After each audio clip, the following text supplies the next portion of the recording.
was telling one of my friends that in the creative business, all you really need is to understand what the story or the message is, what the composition of whatever it is you're doing is, what the color you need is, and texture. It all sounds really easy, but then at the same time, people spend years and years just trying to figure out even just one of those things. Years and years just to understand how to make sure the composition of the work you're doing is balanced.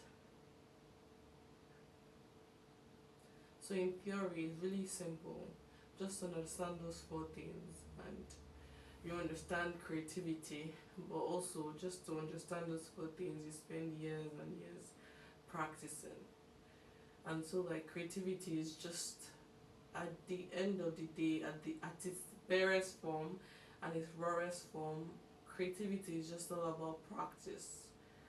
So the idea that one person has more talent for it than the other is not something I believe in, honestly. I think it's just whoever practices more.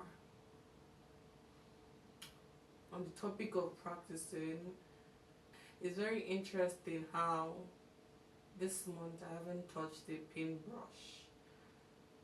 I haven't painted at all this month, and I've been so busy with other things. But then that doesn't mean I didn't do anything creative. Like, I had to figure out what the logo of the brand would be. I had to figure out a lot of things actually. And I made random sketches here and there. In my notebooks, you see like random sketches from my head, from what I see, and things like that. I've had to engage a lot with what I think my philosophy is, or what I want it to be more precise. What do I want my philosophy to be? What is the overarching message I want to send out into the world? I was writing something in my journal recently, and it was that art for me started as an escape, and it was basically me shading outside of the margin in my notebooks, mostly at school, because I me and school don't really go well together. But it was mostly me shading in outside the margins in my notebook. And then when I look at that, when I see that image of myself in my mind, I think I was just the type of child that always had questions for what against norms, okay, why are we doing that, why should we not do that, why this, why that, why not. And so it kind of makes sense that because my mouth, or I felt so stifled, I couldn't ask so many questions, because they ended up it ended up becoming something that I didn't think it would be. I didn't know I was going against this big, huge elephant, just asking, oh, why should I do this? But my inability, or the world's inability to hear my why and why not, kind of urged me or pushed me into creating.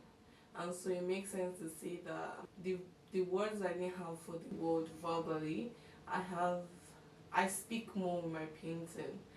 And so my painting is more me screaming into this void that certain questions I have, and blah blah blah blah blah. Moremi had a bowl of soup, but she had to stoop and stoop. She stoops and stoops and stoops, then scoops and scoops and scoops. Moremi turns and spins around, and then oops, it crashes. And so she dives and dives and dives, and so she falls and falls and falls. That was the end of Moremi's soup. If Moremi did not have the soup, would she have dived for it and fallen? The soup became a cage, and so it is for us all. What is your soup?